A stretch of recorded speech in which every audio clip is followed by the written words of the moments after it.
Hi, it is currently 12:30 and it is November 12th, 2024, and today I am 14 days without a drink and I feel really good. I went to my doctor today to follow up with the ER visit that I had on my 6th day of sobriety. Um, but my doctor appointment was perfect. My blood pressure is back to normal. Everything looks good. And so I'm very happy. And all the withdrawal symptoms are gone. I sleep through the night. I don't wake up to go to the bathroom. I don't have inside the nervousness or whatever, the nerves being shot. Those are really calm good now. All of my trembling is gone. I have a steady hand. I feel good inside because that was the worst part is it was constant overdrive of all your nerves. That's fine. Yeah, everything seems to be back to normal. So I just wanted to give that update. And I figured my anxiety would be a whole lot worse at this point and still not, I would still have ways to go with it, but I've not had any anxiety in the last 3 days. If you feel like there's any aspect of your life that is controlling you, seek help because there is medicines out there that can help you. I know that they've helped me and I was always anti-medicine. I really am. I believe in going natural. I do believe in all that, but I do believe that medicine has its place as well.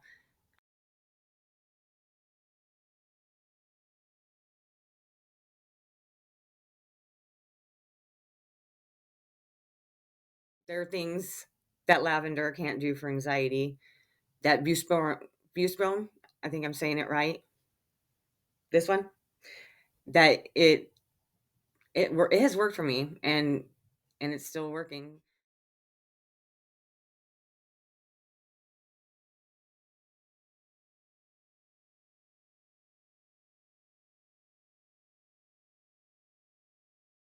I was telling the doctor today that I'm so excited to find out who I am without alcohol because I don't even know who I am without it.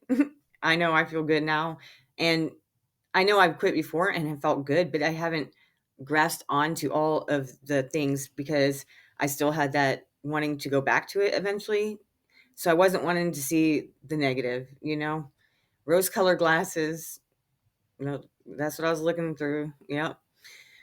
But, anyways, like I said, if you have any struggle, don't be ashamed to talk to somebody about it and don't be ashamed to take medicines. Our medical advancements have gone it's so far. For example, I have a blood clotting disorder and I had to take Coumadin. I had to get my blood drawn every 2 weeks. It was awful. I was on it for 19 years because there wasn't enough information on the other medications and whatever for my condition. It wasn't recommended, whatever, because I've got two blood clotting disorders and they it was cleared for a certain demographic, not for me.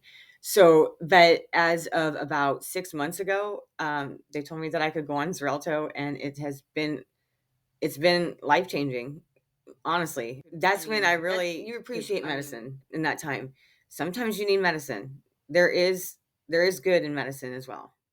It's not all bad. About 6 months ago, my doctor sat me down in her office and gave me this piece of paper, and she wrote this out with me and went over the comparison of the oral blood thinners between warfarin and the new Xarelto, which I'm now taking.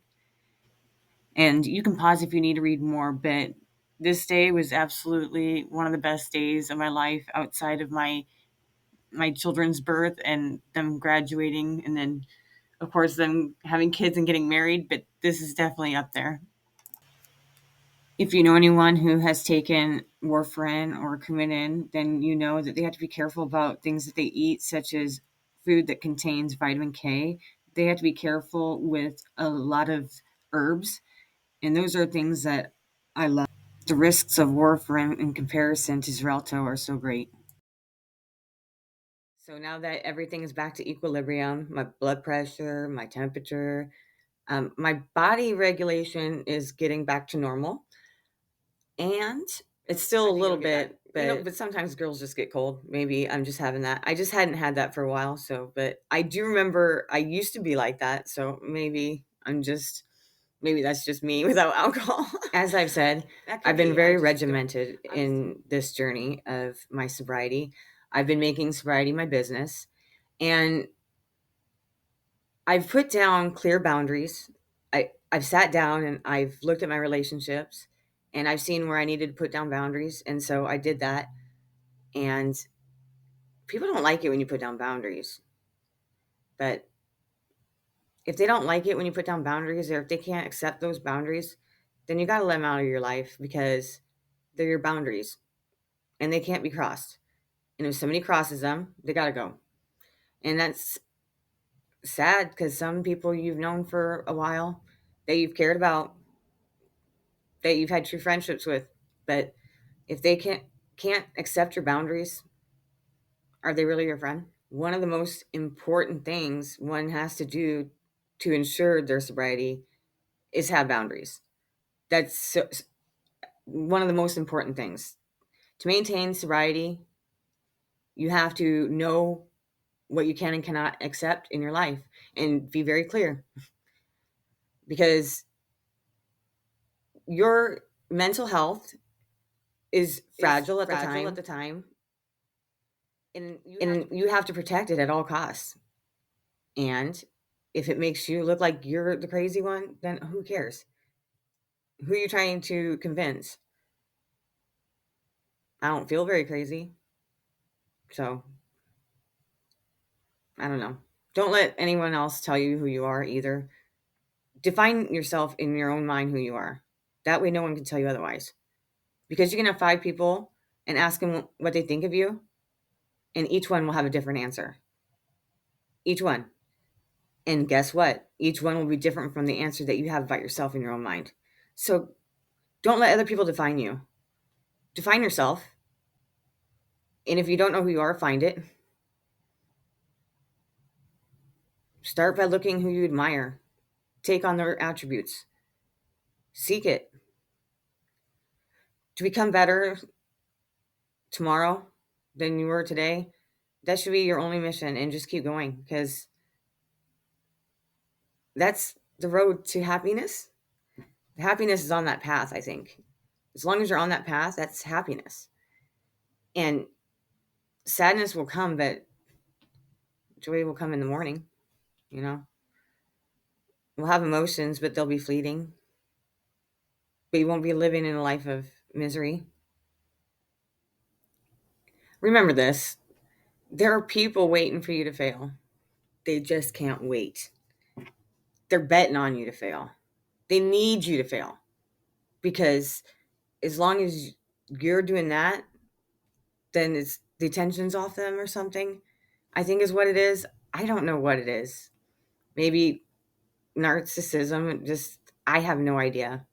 There's just evil in the world, maybe. I don't know. That Satan sends his agents, I don't know. But it's there. Definitely there. And it's something. So remember, people are trying to make you fail. Don't let them win. I win. The way I see it, if it's not serving you, let it go. You got to let go of the bad in order to make room for the good. And as I said in yesterday's video, I record like it's the 12th today, and then I'll post it tomorrow because I'm a day behind, because I'm just new to this. And so I just have a goal to post one a day. So I'm not trying to hurry up. I'm trying to learn. So bear with me. I'll be better. Of course, you can only get better. If you do something, you can't not get better. So if you don't think you're good at something, you just keep doing it. You can only get better. I have tried not to say, that's something I'm getting better at. Like, like, remember that? As long as you just keep improving, you're winning. So I'm winning today. I don't know about you. I hope you're winning. You deserve to win. I believe in you. And I love you.